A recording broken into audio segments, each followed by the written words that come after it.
and welcome to our channel. If this is the first time you've been on our channel, I'd like to introduce myself. My name is Patricia, and our channel is all about women's working lives. Today, you will watch an interview with Jan Marie Dorr, a master coach, where Jan Marie and I talked about the joy of working after 60. If you enjoy the video, please give us a thumbs up and subscribe. That way, other working women will know that this channel exists. So, take it away, Jan. Hello, Jan. How are you doing? I'm doing great, Patricia. Tell us a little bit about yourself so our viewers know about you. Sure. I use my full name in my business. I use Jan Marie Dorr, but people call me Jan. And my business, I'm a business coach for women entrepreneurs. And I've been coaching for 20 years now. And actually, that's how I met Patricia. So I've had various specialties, but my love is helping women grow their business and get their work out into the world.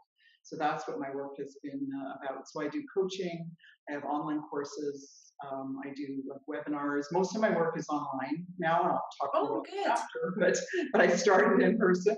Now I've pretty well got an online business because I wanted more freedom to travel and move around. So. Yeah. Jan was one of my favorite coaches of all time. You helped me with a lot of marketing and also preparing for my certification, which was really important to me. So tell us a little bit more about how you came to coaching and what your early career was like. Yeah, well, my early career, I'm a CPA, certified accountant. And so I was an accountant in my life, mainly because I was good at math. It's something I did. So I had financial roles and rose to quite senior roles in different organizations. I'm from Toronto, so that's where my career was, working in downtown Toronto in the big high towers, and for a long time. And so really good at business and math and accounting. But I started to find it sort of dry, and I wanted more. I wanted to work more with people. And that was the initial impetus. I was in my career for about 23 years and 24 years. My impetus was I wanted to work more with people. I wanted to reinvent myself a little. And so I ended up, I quit my job, I sold my house and a lovely home in the beaches in Toronto, and moved out to the West Coast. My mother was so upset with me. She said, just take a sabbatical. I said, well, that's what I'm doing. I'm leaving everything behind. And my goal was to take 1 year, a sabbatical, to just recharge. I was really burned out at that point, and I didn't love what I was doing. And I didn't know how to change it. I just knew I wanted to work more with people. And I moved out to the West Coast. I actually moved to Victoria and then later lived in Vancouver. Nice. For 10 years I was out there. And it was just by a fluke that I looked into being a financial planner, and then I saw a little tiny ad in the paper. And at the time, it said, do you want to learn how to be a personal trainer for the soul? And I thought, yes, I want that. That's what I want. It was an article that was in New Age magazine that quoted Thomas Leonard, who founded most of coaching, about being a personal trainer for the soul. Because I was in a career search for something that worked with people, it really appealed to me. So I actually signed up for my first coach training. I find that to be a very interesting transition when you were working with numbers. Yes. And you were really good at it. And a lot of people would think, well, if you're good at numbers, you stick with numbers for the rest of your life. But I can empathize with that. I was an accountant in my old career life as well, or something inside us that said, we don't have to be in this dry profession. We can deal with people as well.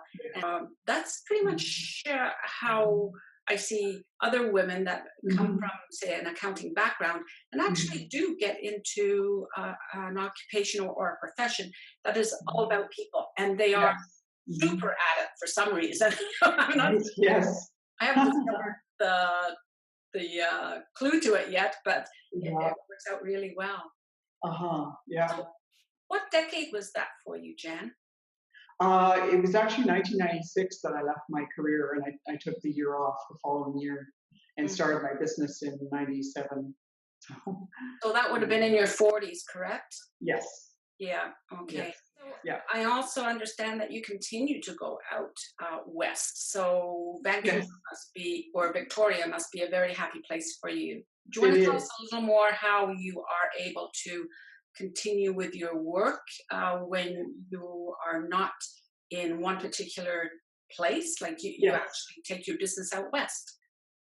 Certainly, yes, yeah, because I'm going again next month. I'm going Oh, out for nice. 3 weeks. So, yeah, so when I started my business, look, most of it was in person. That was, before the internet and social media and all of this, before webinars when I started. So everything I did was in person. I gave in-person talks, workshops. I taught at a community college. I taught courses. Went to networking events, and so Yeah. I did that for a long time in my business. But when I moved where I'm living now, I'm in a smaller community, and I love to travel. So I thought, I want to change it up a little. And so most of my business is online now. That's the way. That's by choice, the way I wanted it to be. So I talk to clients over the phone, the internet, Skype or Zoom. I use that, and that's how I do. I do teleseminars and webinars, and now I have online courses. Mhm. So pretty well everything I'm doing is online because I want the flexibility. It's like a portable freedom lifestyle. And then so I'm going out west next month. I just take my laptop, my cell phone, and my video camera now. I'm starting to do more video, and I'm ready to go.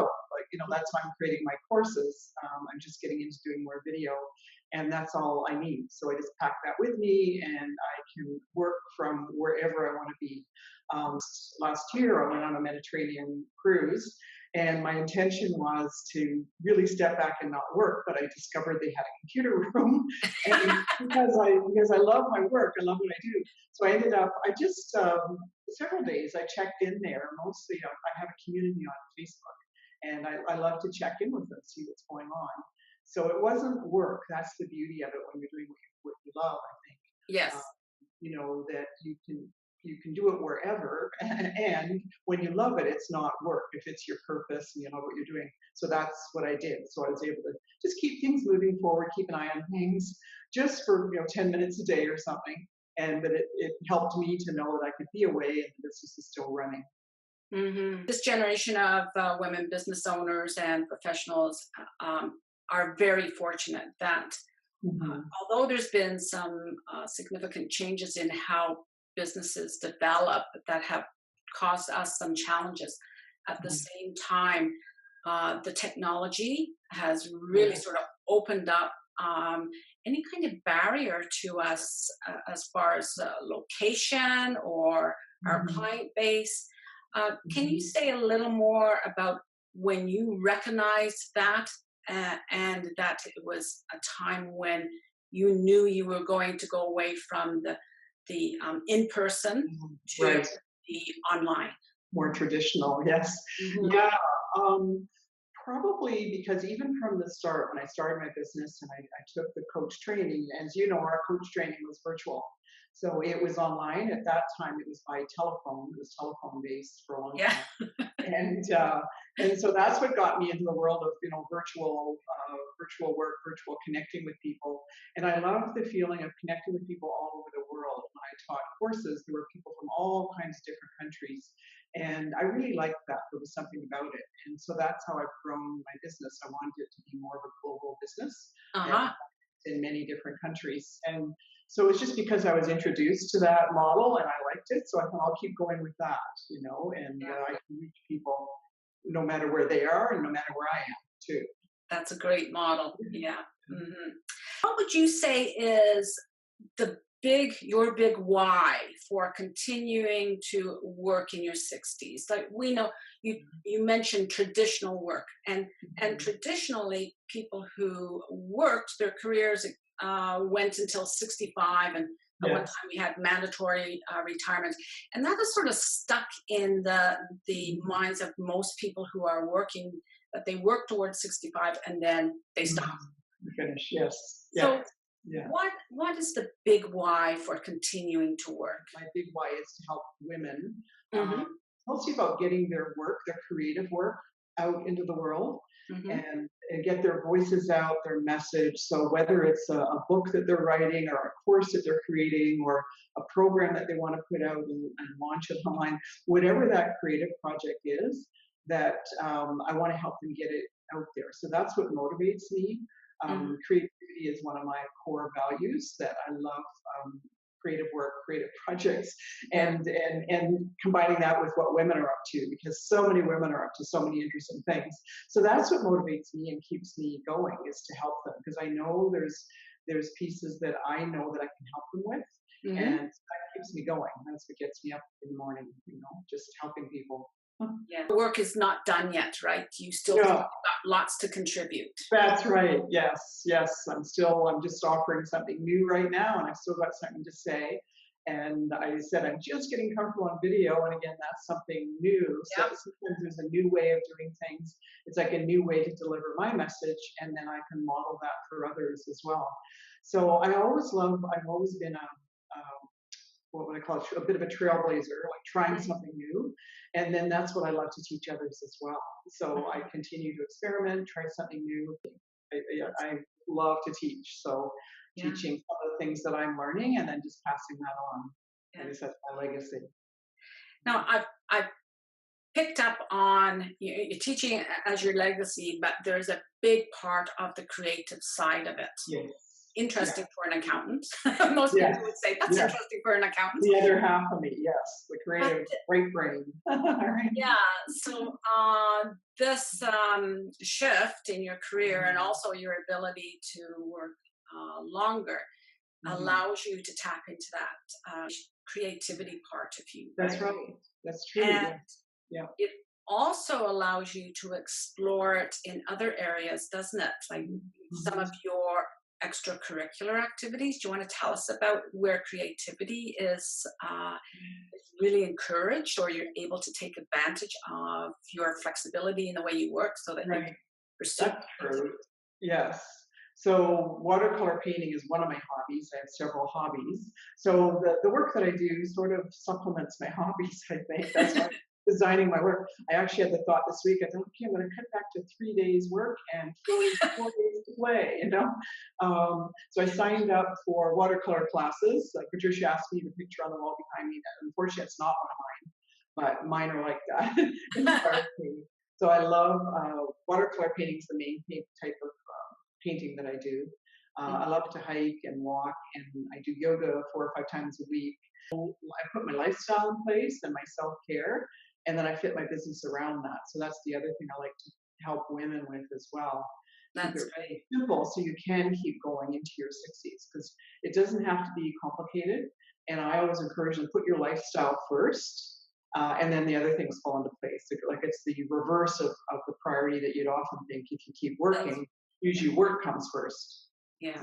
I do the opposite. I put my life first, and that's what I encourage my clients to do as well. How do you want your life to look? And then make the business fit that. So I think that works for women over 60 as well. That you can make your work fit your lifestyle that you want to live. Jan and I had this interview scheduled for a particular day, and Jan lives her she preaches, because she got back in touch with me and said, can we put it to another day, because I'm starting an art class on that day.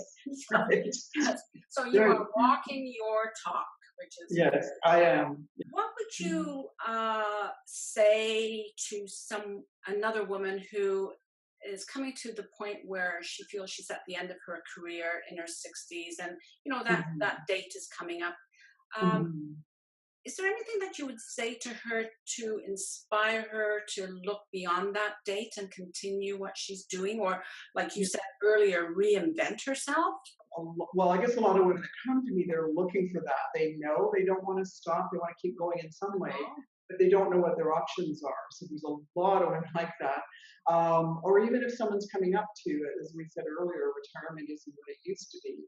And there are more options, so various ways to explore what that might be, and see what calls to you that you might do something beyond. Now that must be very deep work for them. Could you share how you get them started on that deep work? Well, it often comes back to a purpose, a life purpose in some way, something that often there's been something they've been wanting to do for a long time, or maybe it's they've had an idea to write a book. I've had several Mm. women come with that, that could you help me get the word out, get my book written, get the word out about that. And so it's different. So sometimes it's a creative project. Often it's related to purpose, life purpose, that idea that's sort of been nagging at the back of this little voice at the back of your head, like I had in my career. Like I left, in my mid 40s, I think I left, and to move on to something else. So that niggling voice that's maybe been there for some time, but you don't know that there's an option beyond that. So you really invite them to expand their thinking about what the possibilities are, not just retirement. Yeah. Yes, exactly. Yes. Yeah. So these women, I would imagine, do not plan on spending time with just travel or just sitting on the porch or just going down to the coffee shop. They want more in their lives. That's right. Yes, yes. And of course, there's always volunteering, but you might want to do something where you're sharing your gifts and paid a little for it too, because that's always nice. Yeah, yeah, it is. Yeah. But there's something about having a little bit of financial reward for what you're doing as well, right? So some women could have a nice mix, and it's open when it's flexible. It's open for the person to have a nice combination of what they want to make themselves feel to satisfy their big why, right? Yes. Now, with all the women that I interview, I bring up the topic of, do you remember a favorite photo of yourself when you were young or at the beginning of your career that you would like to speak to and either give her a little bit of advice or say something that's encouraging for her? Can you think of a photo like that? Yeah, and I think it goes back fairly young. I had a couple that were popping to mind, but one fairly young, because I always had a really adventurous spirit, always exploring, creating new things, love to create. I did tap dancing, played piano, love to perform. Did not know about that. Yeah. So that's what I'm trying to bring out now. It's like I'm always calling on that young part of me that loved to perform and play and is highly creative, to bring that part of me into my work now, especially into my videos, just to have play and have fun. And so that's what I'd say. I guess it's almost come full circle a little bit. And it's like I'm calling on that youthful self that I can picture in various activities, that to let her energy loose now in what I'm doing. It's perfect timing, That's great. Let her energy loose. Yeah. What would you say to your younger self about taking care of yourself so you can continue to work and enjoy your work? So I'm glad. I've always had a regimen. I've always been active, always, some type of activity, always walked, and I've done yoga since I was 19 consistently, and eat healthy, things like that. So I've had good practices, but I realize now that foundation is so important. And if you don't have that in place, it's never too late to start if you don't have that. Because I find that's what's serving me now, it is the foundation for, living healthy, having certain practices that become such a habit, staying healthy. Is there anything else that you would like to share with our viewers? I guess just that the idea of, women over 60, I think we're on the rise. There's more of us. We have something to say. We have something to contribute, whatever that is. It doesn't have to be around business the way I teach women. Whatever that is, you have something to say and to contribute and do that. It's never too late. So. Okay.